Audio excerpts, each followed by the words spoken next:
नमस्कार दोस्तों, स्वागत करता हूं अभिनेता ऑफिशियल न्यूज में। हमारे चैनल पर पहली बार आए हो तो हमारे चैनल को सब्सक्राइब करें और वीडियो के लाइक करें।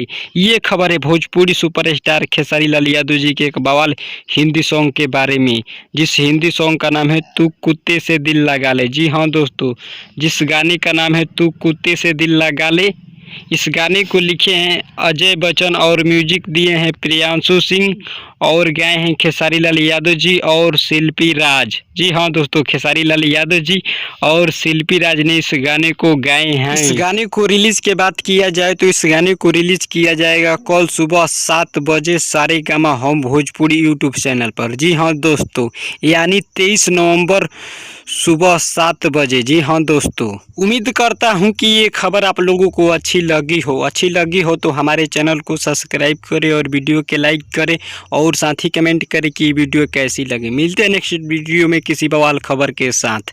जय हिंद, जय भोजपुरी।